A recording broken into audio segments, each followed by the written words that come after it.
Operation सिंदूर के बाद क्या हुआ, but let me say a few military things also, जिससे we understand the operation Sindoor better.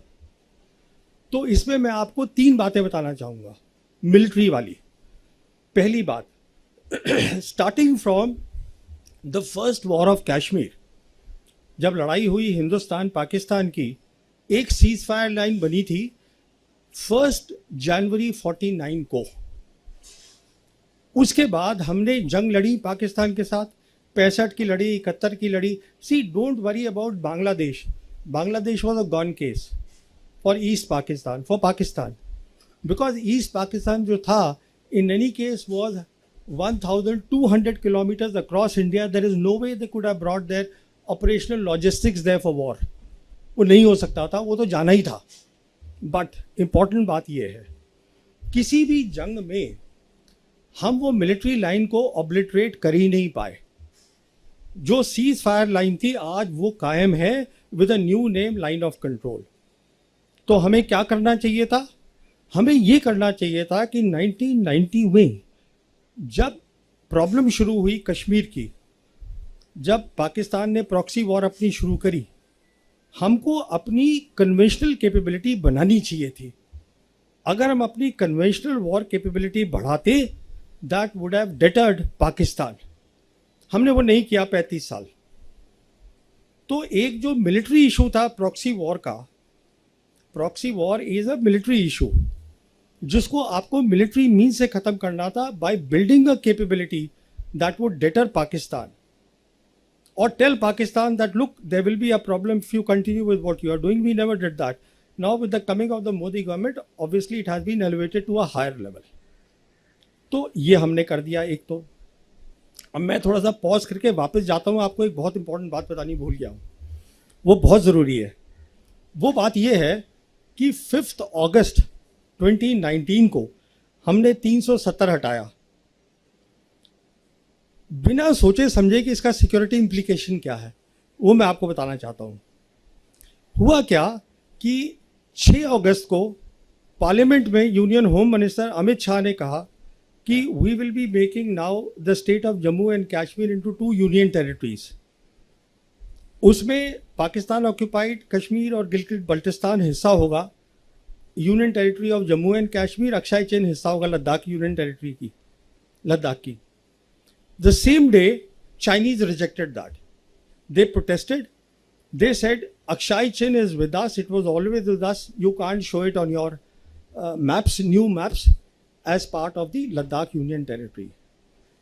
11th August को 2019, Jay Shankar as the External Affairs Minister, he traveled to China to meet up with his counterpart Wang Yi to explain to him that look, we have made the maps, but it does not change our position on the ground as far as line of actual control is concerned. China rejected that suggestion. Meanwhile, 370 जब हटा तो पाकिस्तान में भी खलबली मची। The then Prime Minister Imran Khan and the Army Chief Bajwa, General Bajwa, they both went to China to confabulate with the leadership there.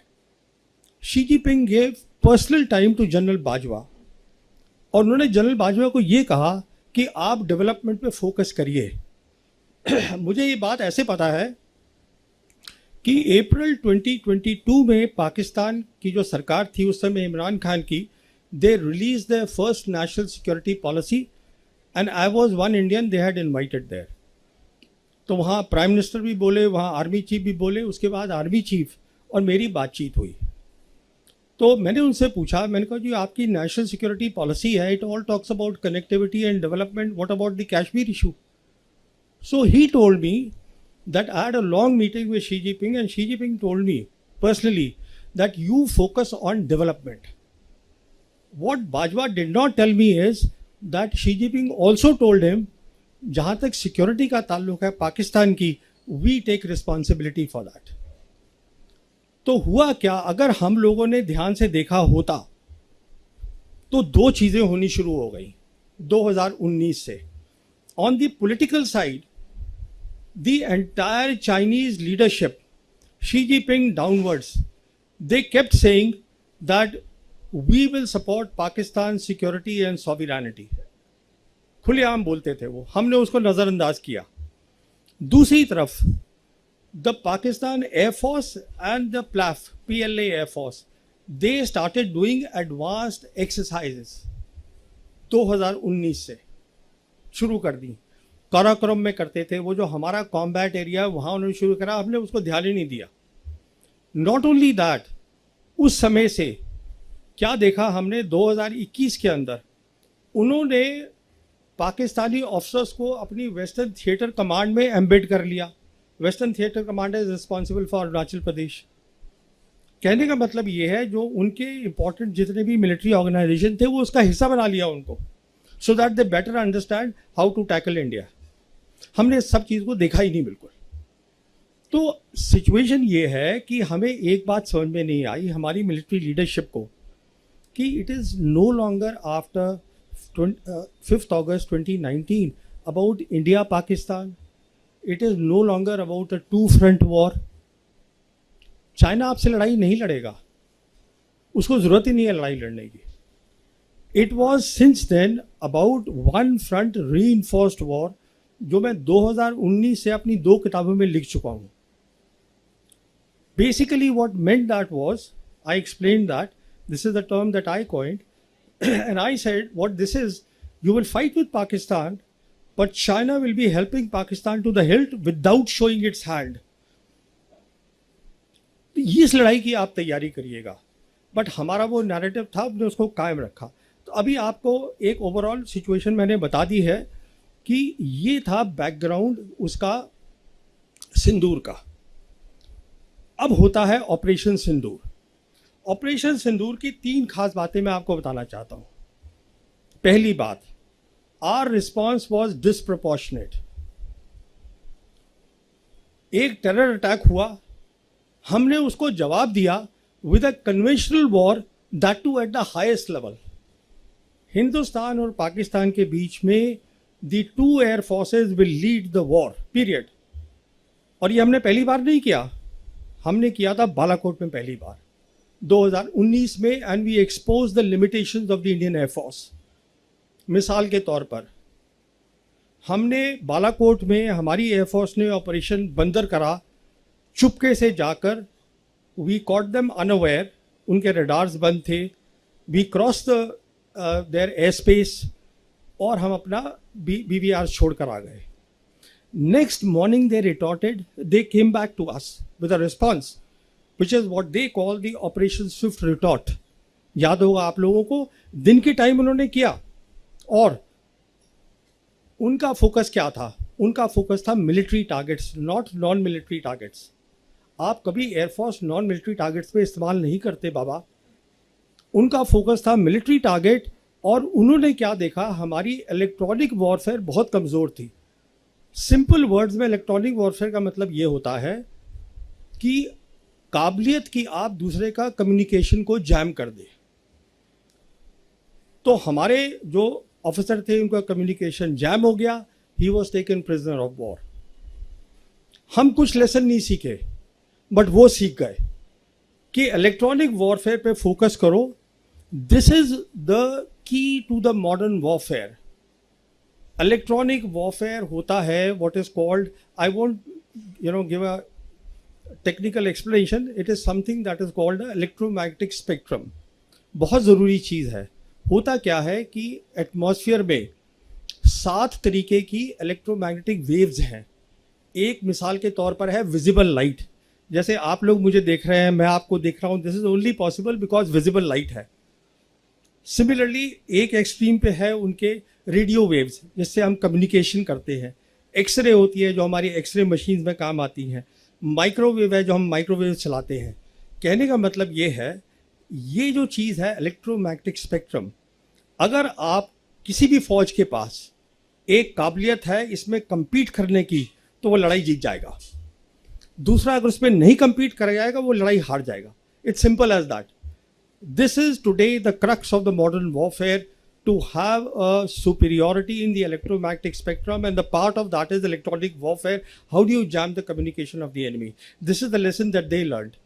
As a consequence of that, देखिए हमने अपनी आंखों पे पट्टी बांध दी। क्यों पट्टी बांधी वो बताता हूँ मैं। क्योंकि प्राइम मिनिस्टर मोदी ने मई 2014 में जब ये आए हैं, इन्होंने अपनी पहली कंबाइंड कमांडर कॉन्फ्रेंस करी अक्टूबर 2014 में, जिसमें इन्होंने ये कहा कंबाइंड कमांडर्स को कि जो हमारा एनिमी है वो विजिबल है, थ्रेट जो है, no, enemy is invisible, the threat is known. It's a famous statement now made by the Prime Minister, basically saying that we have to focus on the terrorist and not on the Pakistan, which is harboring the terrorists or which is the hub of the terrorism. तो वो focus वो बन गया कि सब conventional war हमें करनी है, हमें काउंटर टेररिज्म को करते रहना है. उसी समय मुझे याद है एयर चीफ हमारे होते थे, एयर चीफ मार्शल अरूप राहा. मैंने उनसे पूछा भी था, मैं कहा ये आप कर क्या रहे हैं, because he started asking a role कि एयरफोर्स का भी रोल होना चाहिए. अरे बाबा, एयरफोर्स को ये था कि सारी ग्लोरी इंडियन आर्मी को मिल रही है, तकमे मिल रहे हैं, उनको ऑनर मिल रहा है टेररिस्ट मारने का, तो हमें मिलना चाहिए. So that entire line of leadership of the Indian air force, they also way very happy कि हमें भी ऐसा रोल दीजिए कि हम टेररिस्ट के खिलाफ काम करें. तो हमने 2019 में कोई लेसन नहीं सीखा. अब देखिए सिंदूर में क्या हुआ, हमने फिर वही किया. हमने सिंदूर में इस बार जो पाकिस्तान की जो सरहद है उसको हमने ब्रीच नहीं किया, एयर स्पेस को, स्टैंड ऑफ वेपन से, but we hit the terrorist target, वो हमने किया. पर इस बार वो तैयार बैठे थे. I won't go in the technical details, all to tell you is that it is not really about the J-10 and the PL-15 missile. It is about the ecosystem that was backing that. And when I say ecosystem, what am I talking about? I am talking about the advanced exercises that the Pakistan Air Force had been doing since 2019 with the PLAF. और उसके तहत वो क्या कर रहे थे, ecosystem का मतलब होता है कि आपकी सैटेलाइट्स, आपके एयरबॉर्न एसेट्स, एयरबॉर्न में जैसे एवैक्स होता है जिससे आप पता करते हैं कितने टारगेट्स हैं, उसको ट्रैक करते हैं, आपके ग्राउंड एसेट्स विच इज़ आपकी एयर डिफेंस वगैरह, और आपके फाइटर्स, इस सब को आप नेटवर्क कर देते हैं. इसका मतलब ये है कि एक तो जो अगर आपका जो हवाई जहाज है, मान लीजिए वो सिर्फ 400 किलोमीटर्स तक देख सकता है, but because now it is linked with the satellite, अब वो 1000 से ज़्यादा देख सकता है. Even before the enemy sees you, you see the enemy. ऊपर से आपने अपनी electronic warfare, as I told you, they focus there after 2019 Balakot. तो जब उन्होंने मिसाइल फायर करी है, एक तो हमको पता नहीं चला कि मिसाइल फायर हुई है, और दूसरा क्या हुआ है कि हमारा जो सिस्टम था रफाल का, उसमें ये काबिलियत नहीं थी कि उसमें हम आइसा रेडार बोलते हैं जो PL-15 में है, वो काफ़ी पावरफुल था, उसने उसको जैम कर दिया. तो जो हमारा पायलट था उसको पता ही नहीं चला कि मिसाइल ने मुझे लॉक कर लिया है. एक बार मिसाइल लॉक कर देती है और आप उसको नहीं हटा सकते हैं, डिफ्यूज कर सकते हैं, इट विल गेट यू. तो what I am saying is that it is one part, buying the fighters, buying the PL, the missiles. The key thing is आपको इसमें बहुत ट्रेनिंग करनी पड़ती है. अभी जैसे हमारे यहाँ फोकस होता है कि आप फाइटर खरीद लीजिए साहब, रफाल ले लीजिए, अरे उससे कुछ नहीं होगा. इसलिए नहीं होगा क्योंकि अब वो वक्त चला गया जब डॉग फाइट्स हुआ करती थी कि एक हवाई जहाज दूसरे से भिड़ गया. Now we are living in the age of beyond visual range missiles. 300, 350 kilometre, 200 kilometre से फायर कर रहे हैं. वो आप तभी फायर करेंगे ना अगर आपके पास एक इको सिस्टम है, जिसको पाकिस्तान एयरफोर्स ने समझाया इंटरनेशनल मीडिया को, that is called the multi domain operations with a special focus on electronic warfare, and this takes years and years. So by doing a disproportionate response, let me tell you a key reason जो मैं आगे आऊँगा अभी, why Pakistan's profile has gone up in the world capital. A key reason of that is, there are two key reasons. One is that they saw that the Pakistan military has emerged out of this 4 days of Operation Sindoor as a peer military competitor of the Indian military. बहुत बड़ी बात है, ये peer competitor उनको दिखाई दिया. तो उनकी जो मिलिट्री पावर की जो वो थी, औकात थी, वो बहुत बढ़ गई. They have the military power. And the second thing that the world saw is that the Chinese stood by them. Chinese are the people who had the gumption to walk the talk. बहुत बड़ी बात है. तो पहली तो ये बात हुई, डिसप्रोपोर्शनेट रिस्पॉन्स से हमने अपनी इंडियन एयरफोर्स की काबिलियत को दिखा दिया और हमारे लॉसेज हुए हैं. I don't want to go into those losses at this stage. तो कहने का मतलब ये है कि आप जो हम बोल रहे हैं, देखिए, we have to be objective about things. और ऑब्जेक्टिविटी हमें ये बताएगी कि अगर आप ज्योग्राफी देखिए पाकिस्तान की ज्योग्राफी ऐसी है जो इलोंगेटेड है, उसमें डेप्थ नहीं है. उसकी जितनी भी एयरफील्ड्स हैं वो 2050 किलोमीटर के अंदर अंदर हैं सारी की सारी मैक्सिमम. और जो हमारा S-400 है, हमारे ब्रह्मोस है, वो उसको इजीली कवर कर सकता है. Now what they have done is they have gone to China, and China is giving them a deadly combination of what is called the J-35A and the HQ-19, which is the air defense system. बहुत powerful air defense system है.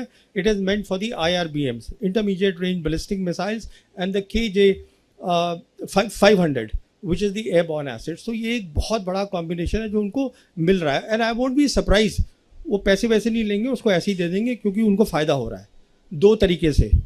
एक तो फ़ायदा हो रहा है कि without fighting उनके जो हथियार हैं they are getting operationally validated, उनकी आर्म सेल बढ़ेगी. दूसरा फ़ायदा हो रहा है, they are cutting India to size through Pakistan. बहुत फ़ायदा है.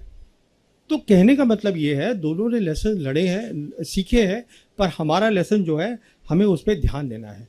दूसरी बात, न्यू नॉर्मल क्रिएट करा है. जैसे बताया था अभी कि ये पॉज हुआ है, सीज फायर नहीं है कि जहाँ पर दोनों साइड बैठ के बात करती हैं और तय करती हैं कि ठीक है ये टर्म्स होंगी सीज फायर की. ऐसा कुछ नहीं है, कोई भी साइड इसको लिफ्ट कर सकती है. कहने का मतलब है we are today living at the age of war. Please understand what I am saying, because we are up against a combination of Pakistan and China and it's extremely lethal. As I said, it's a one-front reinforced war that we are looking at. And all this talk that I keep hearing, कि अब drones चाहिए, of course you need drones. But more than drones, what you need is, in which nobody is talking about in my country, are the capabilities in the virtual domains of war. And when I say virtual domains of war, I am talking of three things. I am talking of electronic warfare, which is the electromagnetic spectrum. I am talking of cyber capabilities, and I am talking of space. They all link up. Because if you lose here, you lose the war. Simple. Communication आपका बंद, आपको दिखेगा नहीं, आप blinded. It's over. The war is over. क्या लड़ेंगे आप? तो वो आपको पहले बनाना है. फिर आपको एयरफोर्स का इकोसिस्टम बनाना है. So all these things are there, and we are living dangerously.